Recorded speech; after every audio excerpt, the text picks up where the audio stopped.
sur le semis intérieur et on va vous faire une démonstration. Mais bien entendu, avant de faire la démonstration, on va avoir plein de choses à vous parler, plein d'étapes qui sont préalables.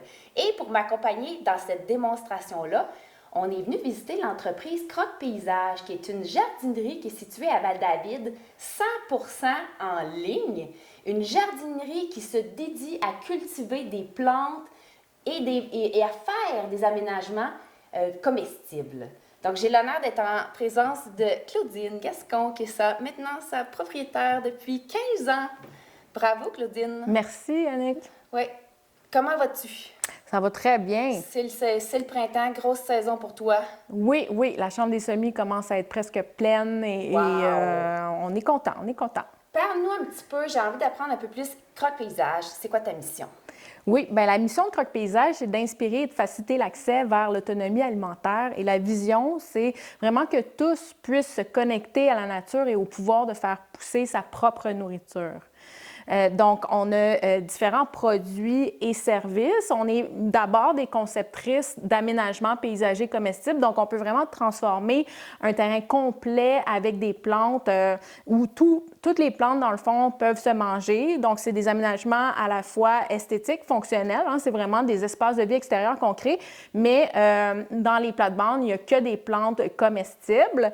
Et on est aussi, dans le fond, producteur de plantes biologiques annuelles pour le potager et vivaces pour les plates-bandes comestibles et fournisseur de tout ce qu'il faut, dans le fond, pour réaliser un aménagement comestible et l'entretenir. Donc, suivant notre mission, là, on offre aussi tout ce qu'il faut pour faire les semis à la maison. Bien, c'est ça. C'est pour ça que je me suis dit, c'est vraiment l'ami pour vous montrer toutes les étapes. Claudine, elle maîtrise, non seulement elle transpire le jardinage de plantes comestibles, je veux dire, c'est sa passion, c'est vraiment de l'amour pour toi, tout ça, là.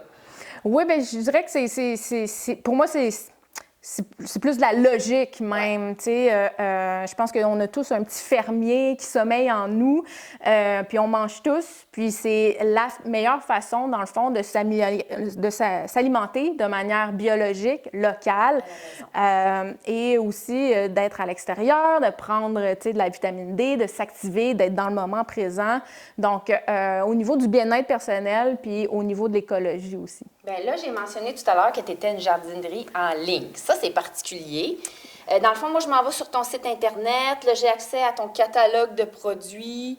Je commande, puis vous me préparez ça, puis moi, je viens chercher ça ici. Oui, c'est ça. Avant, on était ouvert au public, mais c'était vraiment notre troisième chapeau. Hein. Comme j'ai dit tantôt, on est conceptrice à la base, on est productrice aussi de plantes bio. Donc là, c'était trop là, d'être ouvert au public. Donc maintenant, tout se passe en ligne. Puis en même temps, on a mis toute l'information qu'on a colligée jusqu'à maintenant, là, en 15 ans. Donc, il y a un blog, il y a des méthodes qu'on valorise, puis il y a énormément d'informations sur chaque plante. Donc, on invite les gens à aller en ligne, puis à passer leurs commandes en ligne au confort de leur salon, puis ensuite de venir en magasin chercher le matériel, donc tout pour les semis là, à ce temps-ci de l'année, à partir du mois de janvier. Puis les plantes, elles, sont comme en pré-vente en ligne à partir de janvier, puis les gens peuvent venir les chercher à partir du mois de mai. Cool. Bien, merci. Merci beaucoup de nous avoir expliqué ça parce que c'est un mode qui est différent. C'est comme tu as dit, c'est ta nouvelle recette. Oui. Et j'ai visité ton sous-sol présentement, ça fourmille de plants. On t'a demandé de nous aider aujourd'hui. Dans le fond, le but, c'est de vous aider à mieux jardiner. Pour mieux jardiner, moi, dans mon livre à moi, il faut comprendre qu'est-ce qu'on fait, pourquoi qu'on le fait. Donc, Claudine est vraiment une bonne personne pour nous expliquer tout ça. Aujourd'hui, on va vous parler de semences, de terreau, de contenants. On va faire une démonstration de semis, tout dans cette capsule-là. Mais bien entendu, on va y aller étape par étape. Donc, toi, Claudine, comment tu planifies? Qu'est-ce qui se passe dans ta tête là, quand tu te dis « Je veux avoir des plants de tomates dans mon potager, peut-être le 15 de juin, je vais les planter. Oui. » Qu'est-ce qui se passe? Toi, toi, tu es une spécialiste, mais si tu étais à la maison comme les gens, qu'est-ce que tu leur recommandes d'avoir comme logique de réflexion de planification? Oui, c'est important de, premièrement, se demander qu'est-ce qu'on veut jardiner dans notre potager, hein, parce que souvent, on a tendance à démarrer trop de plantes à l'intérieur, puis là, on peut en donner, mais à un certain point, on est comme sensible, puis on ne veut pas les habitué, tu sais. Oui. Donc, idéalement, on se fait un plan pour notre potager, puis on en produit juste un petit peu plus, tu sais, parce que oui, il peut y avoir des pertes, parce que c'est du vivant.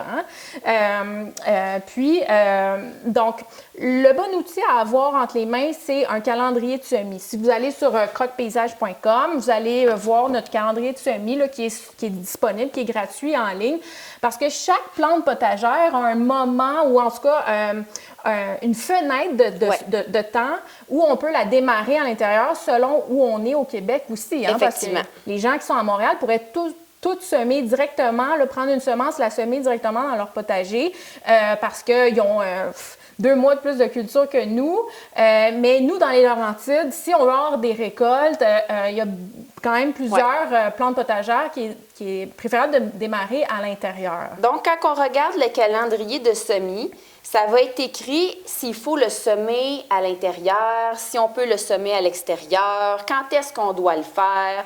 Donc, en fonction de ce qu'on veut cultiver, on va se fier. Il y a une légende, on va tout vous montrer ça au montage, là. Il y a une légende ici. Tout ce qui est en rouge, ça veut dire semi-extérieur. Donc, si c'est en rouge, ça veut dire qu'on peut se permettre de le semer uniquement à l'intérieur.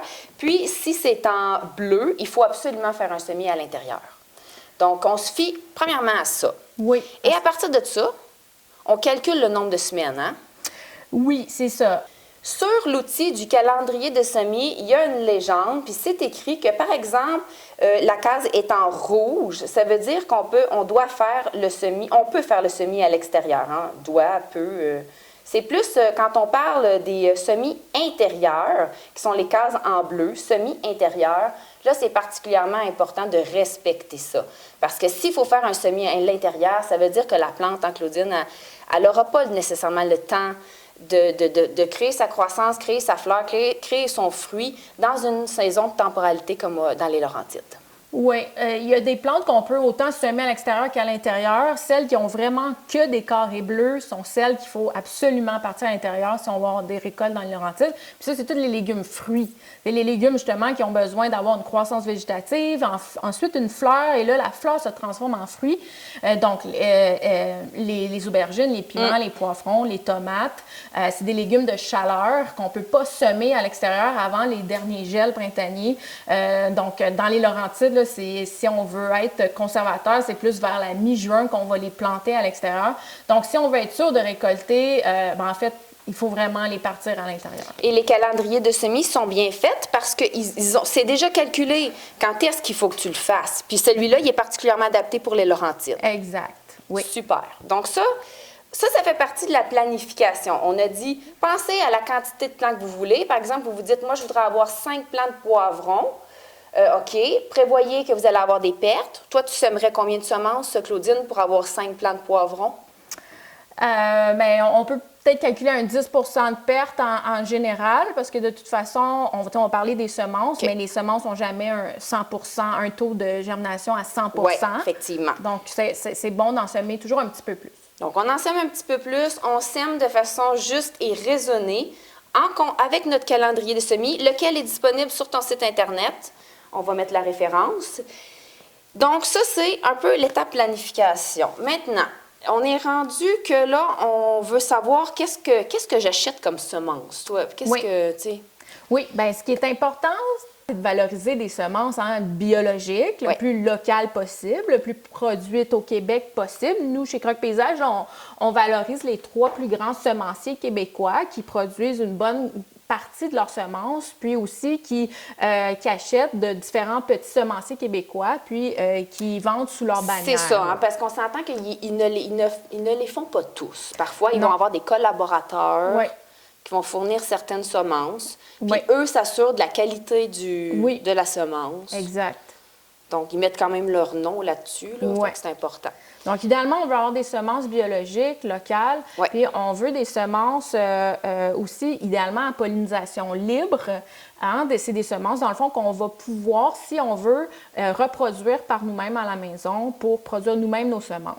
À l'inverse d'une semence hybride, que elle, dans le fond, tu vas avoir le plant, tu vas avoir le fruit qui est écrit sur le sachet de semences, mais si tu récoltes les semences de ce fruit-là, tu n'auras pas nécessairement l'année prochaine ben, tu n'auras pas. C'est ça. Quand c'est écrit Tu l'auras hybride, pas, ouais. hybride F1, c'est Ouais. des semences qui vont nous donner des super légumes, mais qu'on ne pourra pas reproduire. Donc, tu ne pourras pas, c'est ça. Donc, on essaie de pollinisation libre. Quand on n'a pas finalement des hybrides, on est en pollinisation libre. Oui. Surtout si on a des semenciers québécois. Oui. Donc, ici, tu en proposes 3. Oui, les 3 plus grands semenciers québécois. Là, donc, on a la ferme coopérative Tournesol, on a Écoumène et on a les semences du portage. C'est souvent des semenciers qu'on voit aussi quand on va dans les fêtes des semences. Donc, c'est écrit dessus l'année qui ont été produits, le nom latin, c'est quand même important aussi, toute la description de la variété. Puis, dans le fond, nous, on achète nos semences, on peut les conserver quelques années, hein, mis à part, grosso modo, le panais. À ma connaissance, il y a juste le panais, c'est juste 1 an. L'oignon, le poireau aussi. Il faut faire attention hein, parce que, dans le fond, dans chaque sachet, on n'a pas nécessairement le même nombre de semences. Puis, c'est tout petit, fait qu'on a tendance à penser qu'il n'y en a pas beaucoup, mais on peut avoir jusqu'à 1000 semences dans un tout petit sachet comme ça. Donc, l'idéal, c'est de ne pas en acheter trop parce qu'effectivement, chaque type de semence a une date comme de péremption. Puis, à chaque année, le taux de germination va diminuer. Normalement, donc, on est correct pour 4-5 ans pour la plupart des semences. Oui. Donc, nous, ce qu'on conseille aux gens, c'est d'écrire l'année d'acquisition si ce n'est pas déjà écrit sur le sachet pour savoir, tu sais, ça fait combien de temps que je l'ai. Puis si ça fait plusieurs années, bien, de peut-être penser à en semer un petit peu plus quand on en sème ou à faire un test de germination à la maison pour, dans le fond, s'assurer, tu sais, que nos semences sont viables. Donc, on prévoit le coût, comme quoi que d'année en année, nos semences perdent un peu en force et on sème davantage ou, comme tu as dit, on peut faire un test de germination pour savoir qu'est-ce qu'il y en est. Maintenant, il y a différents types de semences. En fait, il y a différentes grosseurs de semences. Et des fois, en fonction de la grosseur de semences, en fonction plutôt aussi de la quantité que tu veux semer, là, tu vas faire un choix de contenant en conséquence. Toi, c'est quoi ta logique pour ton choix de contenant? La question à se poser au départ, c'est, dans le fond, dans quel format je veux venir l'implanter dans mon potager? Parce que ça, c'est une erreur que beaucoup de gens font quand ils partent leur semis à l'intérieur, c'est de semer dans un contenant et de laisser la plante dans le même contenant pendant plus d'1 mois. Faut savoir que si on fait ça, on va stresser la plante. Le but, c'est pas de créer un bonsaï à l'intérieur où les plantes vont stresser au niveau racinaire, puis là, ils vont se mettre à fleurir, puis ça, c'est signe qu'une plante va être stressée. Ce qu'on veut, c'est suivre la croissance de la plante au fur et à mesure de sa croissance à l'intérieur. Donc, on va normalement la semer dans un petit contenant, soit en multicellules comme tu as dans les mains, soit à la volée, pour ensuite les rempoter ou les repiquer dans des formats plus grands au fur et à mesure de sa croissance. Donc ça, c'est les 2 formats de semis normalement. Donc quand ce qui est important aussi, c'est une autre chose que les gens vont faire comme erreur à l'intérieur, c'est qu'ils vont semer toutes leurs différentes sortes de semences dans le même plateau. Puis là, ils ne vont pas tous germer en même temps, ils n'ont pas les mêmes temps de germination, donc ils ne vont pas avoir les mêmes besoins. Donc, il faut être sûr, dans le fond, de séparer nos types de semences, soit dans des multicellules isolées, comme ça, ou dans des petits plateaux, comme ça. Donc, si je sème à la volée, ça veut dire que je vais venir semer plusieurs semences là, dans un même contenant. Là, à ce moment-là, bien, ça va être une seule sorte, une seule variété que je vais venir semer. Donc, ça me prend un assez gros jardin si je fais ça. Sinon, bien, je vais venir les semer individuellement. Si j'utilise des contenants commerciaux comme ça, bien, je vais pouvoir venir semer, par exemple, une semence ou 2 par multicellule de la même sorte dans un paquet de 9 ou de 6, de façon à pouvoir les mettre sous la lumière, les arroser de manière uniforme quand ça va être le temps de le faire. Oui, c'est comme si ça permet un multicellule de 72 comme ça nous permet d'apporter des soins plus personnalisés à nos plantes, dans la mesure où on a semé, comme a dit Claudine, uniquement la même sorte par multicellule, comme si on a 9 cavités, là. Parce que les semences, c'est ça, ils ne germent pas tous au même temps. Puis souvent, en fait, quand on a mis notre semence, on va faire la démo tout à l'heure, on a arrosé, mais là, on va vouloir aller chercher de l'humidité puis de la chaleur. Donc, pour s'aider, on va couvrir d'un dôme. Hein, on en a juste là, ici, à côté. Je ne sais pas si tu peux m'en prêter un. Donc, normalement, j'aurais comme semé tout mon plateau, mais admettons que j'ai des tomates, des poivrons, des persils, des basilics, des calendules, puis que tout le monde s'en va en dessous du dôme pour la germination, bien, peut-être que mon persil va sortir puis il va germer plus rapidement que mes poivrons. Mais là, si j'avais eu un plateau qui ne se divisait pas, j'aurais été un peu mal prise parce que ma petite plante qui a germé, elle demande dans le fond qu'on la mette à l'air. T'sais. Elle demande d'avoir de l'air. Donc là, au moins, je peux la sortir, puis après ça, je remets mon dôme, puis je remets ma gang qui n'a pas germé encore. T'sais. Fait que ça, c'est vraiment, vraiment pratique. Puis en plus, comme je l'ai expliqué dans une autre capsule là, qu'on a faite uniquement sur les contenants, c'est tout du matériel qui est standardisé en termes de grosseur. C'est tellement facile, hein? Après, tu mets ça dans tes étagères à semis, un à côté de l'autre, ça fit. C'est sûr que c'est pas obligatoire, hein? Comme on a prévu, là, du matériel recyclé, là. Je sais pas si tu veux nous en parler. Bien oui, c'est ça. C'est vraiment facile de trouver du matériel qu'on achète avec des aliments à l'intérieur puis de venir les récupérer. L'important, c'est que si c'est des contenants plastiques comme ça qui n'ont pas de trous, l'important, c'est d'en faire. Oui. Parce qu'on veut qu'il y ait de l'air qui rentre dans le terreau, puis on veut aussi qu'il y ait un surplus d'eau qui puisse sortir au besoin. On veut pas que ça devienne comme un bassin d'eau pour les racines qui ont besoin d'air. Tu as amené ici une douzaine d'œufs. Ça aussi, ça peut être utilisé comme une multicellule comme ça. La même chose, ici, on a des trous là, dans la multicellule, mais ici, on n'en a pas. Donc, si on utilise ça, ben il faut juste venir percer des trous. Toujours des trous. Rouleau de papier de toilette, hein, tout le monde. J'ai jamais essayé ça. Celui-là. Bien, on fait juste, dans le fond, fermer le fond, puis on peut voir que je le fais pas souvent, mais ça nous fait un pot, une multicellule individuelle qu'on peut remplir de terreau. Ouais. Puis là, ben il faut les mettre une à côté de l'autre pour que ça se tienne. C'est sûr que c'est moins efficace, mais ça nous permet, dans le fond, de faire de la récupération, puis ça peut très bien fonctionner. Sinon, tu sais, les plateaux, les multicellules qu'on peut acheter, tu sais, ça, il y a moyen de les récupérer à chaque année, de bien les laver. Puis, c'est une question aussi de notion d'espace. Tu sais, si on est limité en espace, c'est plus efficace là, d'y aller avec ça. Puis c'est toutes des multiples, tu sais. Comme là, disons que je sème en multicellule 72, puis que je viens rempoter en 3,5. Ça, il y en a 18 dans un plateau. Ça veut dire que je peux faire 4 plateaux de 18 avec mon plateau de 72, tu sais. Donc, 36, c'est des 36. C'est donc 2 fois plus gros que des 72. Ça, c'est des 18. Donc, 2 fois plus gros que des 36. Donc, en termes de planification dans son espace, ça peut être gagnant d'y aller avec des... On réfléchit. Parce que c'est ça. On va faire une autre capsule plus tard où on va vous parler des étapes subséquentes au semis. Ça s'appelle entre autres le repiquage.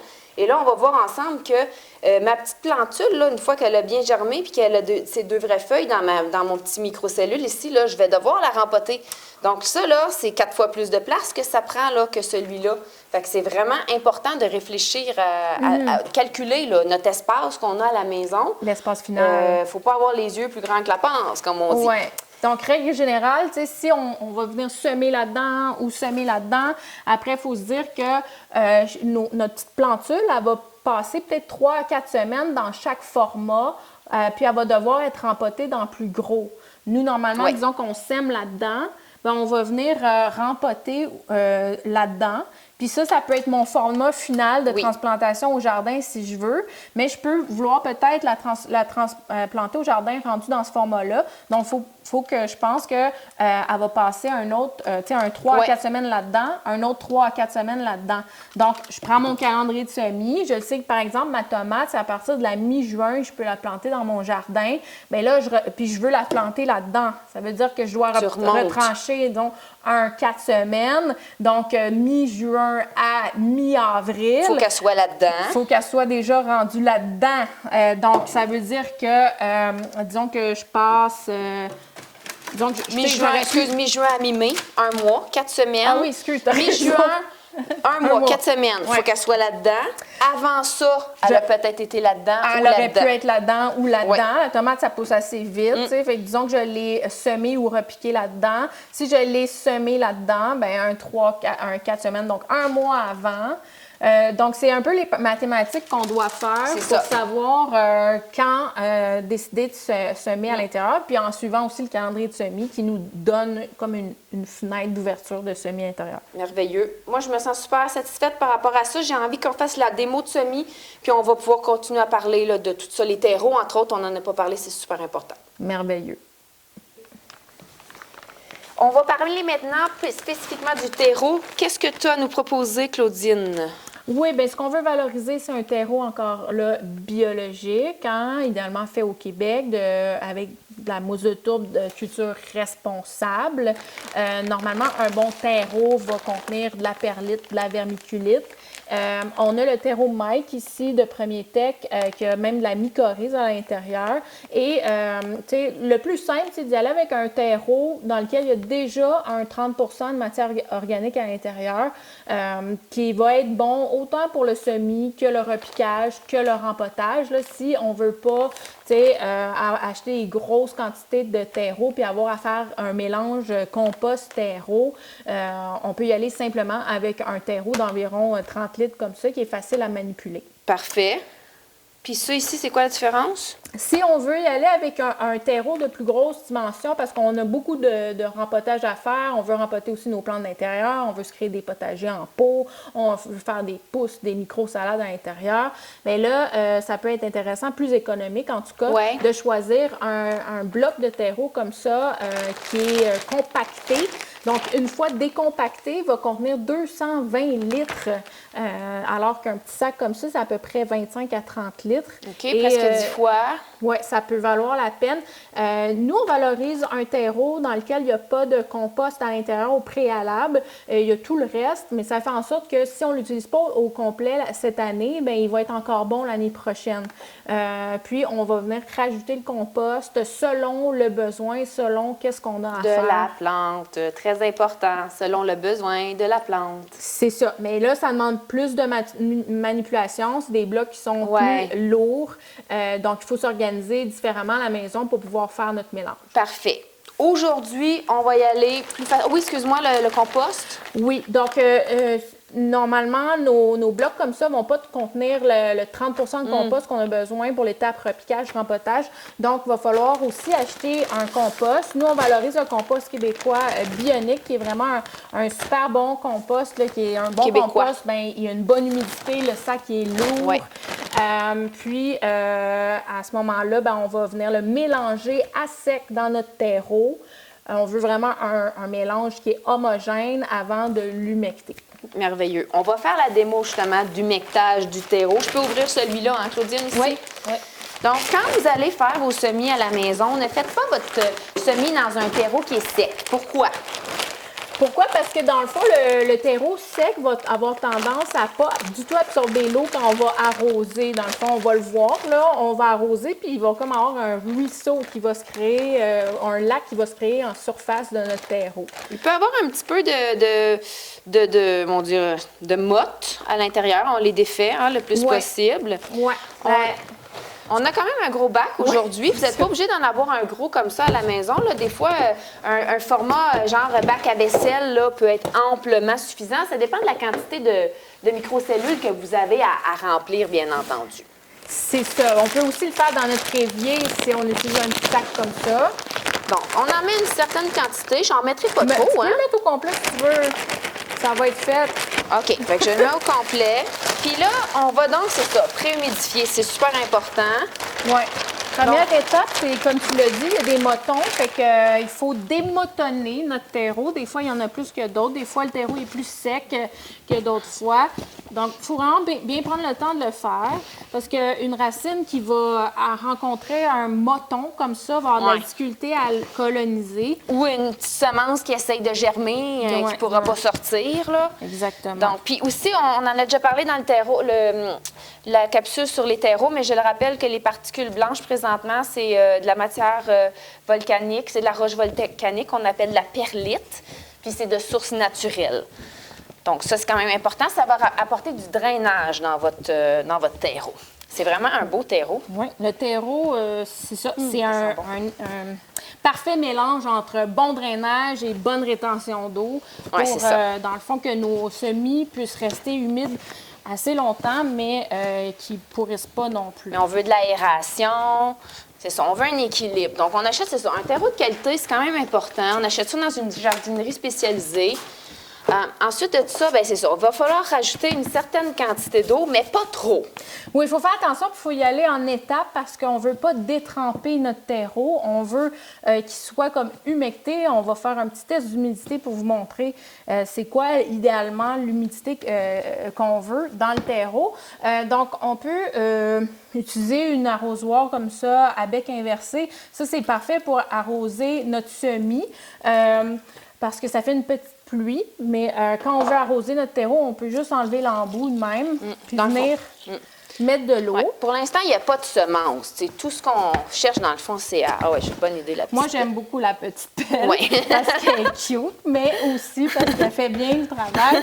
Puis quand on mélange, c'est important de bien le faire, aller jusque dans le fond, être sûr d'humecter de manière uniforme notre terreau. Dans les coins, partout. Qu'est-ce que tu cherches à obtenir comme humidité? Ce qu'on veut, c'est quand on prend une poignée comme ça puis qu'on presse fort dans notre main, on veut que quand on ouvre notre main, le moton ne se défasse pas comme ça. Autre indication, c'est que quand on presse fort, on veut sentir qu'il y a un petit peu d'eau qui rentre entre nos doigts. Là. On ne veut pas que quand on presse, il y a du jus qui tombe. Donc là, en ce moment, c'est signe que je peux continuer à humecter parce que mon moton... Ta motte, elle se sépare en deux. Fait que, mais on n'est pas loin, mais on n'est pas rendu encore. Donc, il vaut mieux en mettre moins que trop puis y aller par étapes. Donc, règle générale, au moins deux apports d'eau. Puis une fois que ça, c'est fait, dans le fond, on va pouvoir commencer à remplir nos contenants. Là, il n'y a pas d'autres étapes préalables pour le moment. On a déjà choisi nos semences. Aujourd'hui, on va faire un semis de roquette. Oui. Un semis à la volée. Donc, un semis à la volée, on en a parlé tout à l'heure, mais on ne l'a peut-être pas bien précisé. C'est carrément un peu comme quand on lance des graines pour les oiseaux là, par terre. On va appliquer une certaine quantité là, de semences là, dans un grand rectangle, par exemple. Puis après ça, on va repiquer. On fait une autre capsule qu'on va vous présenter sur l'étape du repiquage un peu plus tard. Donc là, ça s'approche. On voit d'ailleurs qu'il est un petit peu plus foncé. Ouais. Au toucher, on sent l'eau. Oui, puis ça, c'est une erreur que beaucoup de gens font, là, de trop arroser à toutes les étapes du semis, autant le terreau que le semis, que le repiquage, le rempotage. Il faut penser que la plante, elle est vivante, puis elle respire au niveau de ses racines. Donc, si un terreau est détrempé tout le temps, bien, la plante va simplement pourrir de la racine. On va avoir des problèmes de maladies fongiques. Donc, on ne veut pas que notre terreau soit... Comme là, ça se tient bien, là, on peut dire qu'il y a quand même une espèce de range de possibilités. Là. On n'a pas besoin, il n'y a pas un moment parfait. Là. Mais ça, c'est bon. Donc là, tu vas nous faire une démo de comment que tu remplis tes contenants. On s'entend qu'on n'a pas besoin de... Comme là, tu vas y aller peut-être. Ça, c'est le petit carré de rectangle que je vous parlais pour faire un semis à la volée. C'est ça. Ça pourrait être un contenant de champignons, par exemple, qu'on a récupéré. Oui, une petite barquette de champignons qu'on a fait des trous dedans. Ce qu'on veut, c'est on ne veut pas compacter le terreau, on veut venir remplir notre contenant comme ça, puis on essuie en surface comme ça. On peut venir appliquer une légère compaction pour avoir de la place pour notre semis. Légère, comme tu dis, dans le fond. On veut garder l'air dans notre terreau. Oui. Donc, ici, on aurait un contenant qui aurait été rempli, puis si on y va avec une multicellule, on fait la même chose. C'est exactement la même chose. Donc, on remplit sans compaction notre multicellule.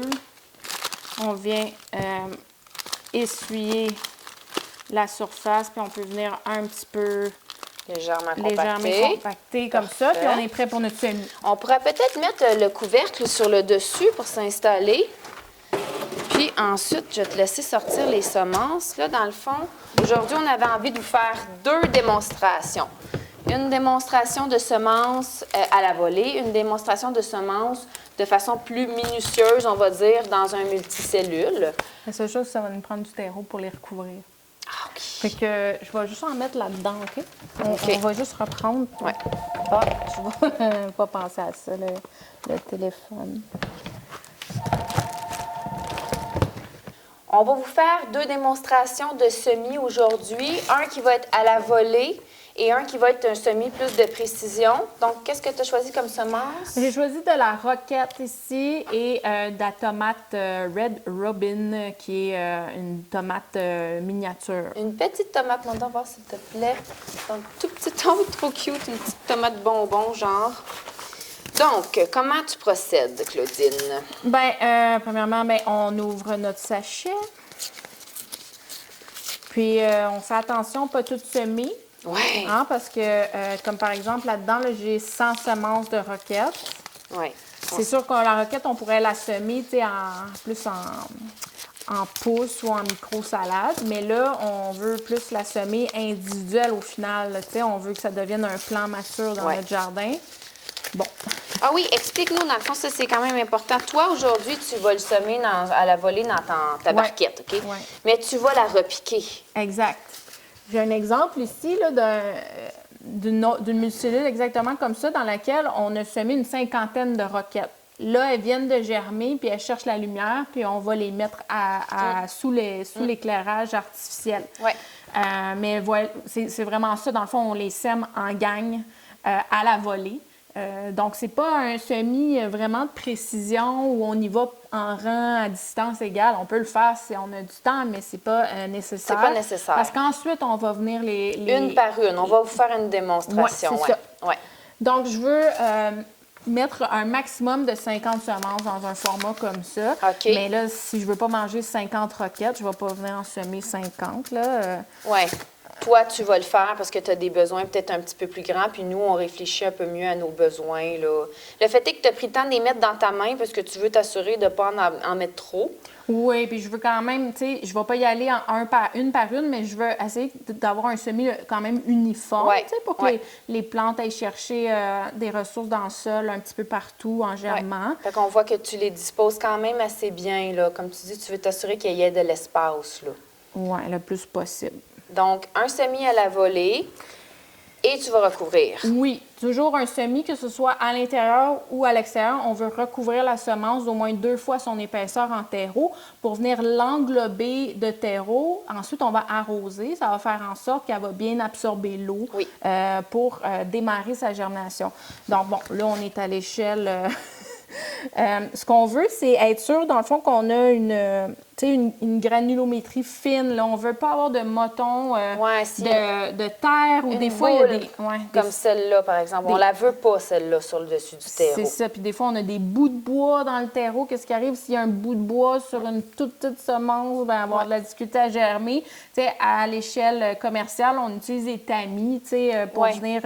s'assurer qu'on enlève ces choses-là, mais à l'échelle résidentielle, on peut juste y aller comme ça. L'important, c'est de venir recouvrir la semence 2 fois son épaisseur.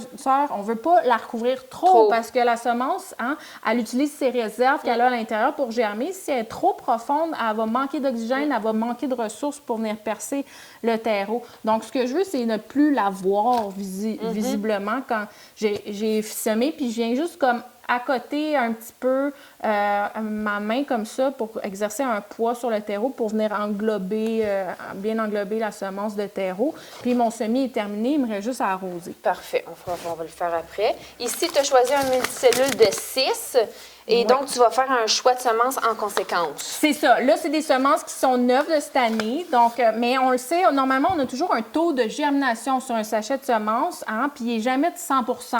Ici, c'est écrit 97 %. On peut voir juste ici, là, 97 %. Là, c'est quand même très bon, ça. Oui, c'est ça. Comme taux de germination. Donc, si on est proche du 100 %, moi, ce que je conseille d'y aller, c'est juste une semence par multicellule. Si ça fait quelques années qu'on a notre sachet, on pourrait y aller à 2 semences par multicellule pour être sûr qu'il y en ait au moins une sur 2 qui germe.